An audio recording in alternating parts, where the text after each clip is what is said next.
Erik dan juga teman-teman yang dikasihi oleh Tuhan. Sebelum kita memulai renungan pada hari ini, mari kita bersama-sama bersatu di dalam doa.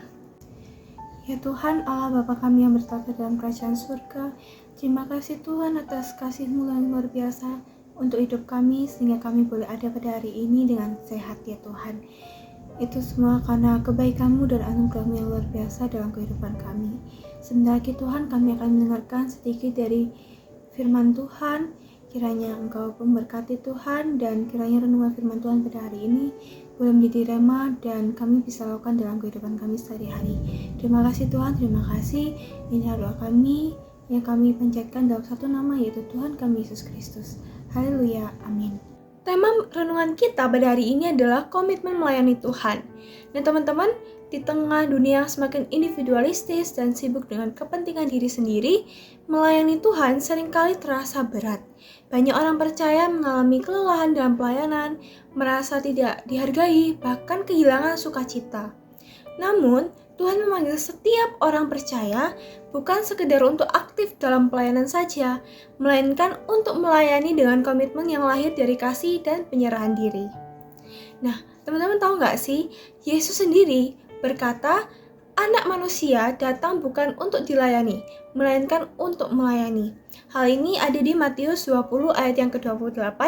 Mari kita buka dan baca bersama-sama. Matius 20 ayat yang ke-28 berkata,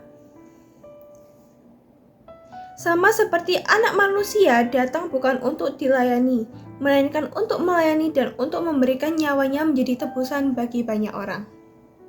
Nah, pelayanan sejati itu sendiri bukan tentang posisi atau pengakuan, tetapi tentang sikap hati yang rela memberi diri bagi Tuhan dan juga sesama.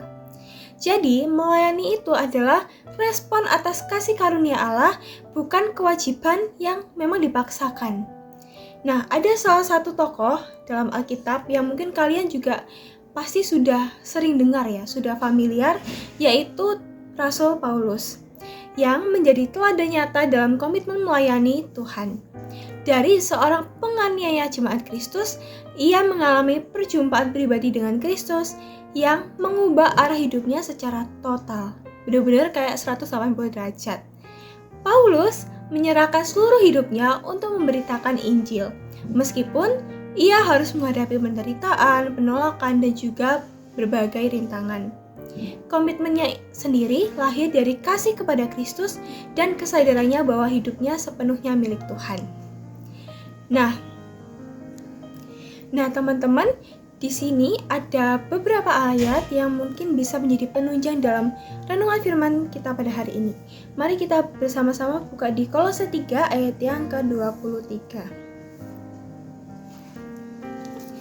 Yang berkata, apapun juga yang kamu perbuat, perbuatlah dengan segenap hatimu, seperti untuk Tuhan dan bukan untuk manusia.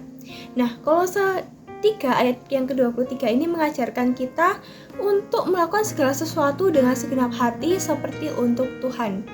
Lalu kita buka lagi di Roma 12 ayat yang ke-11. Roma 12 ayat yang ke-11 berkata, janganlah kerajinanmu kendor, biarlah rohmu menyala-nyala dan layanilah Tuhan.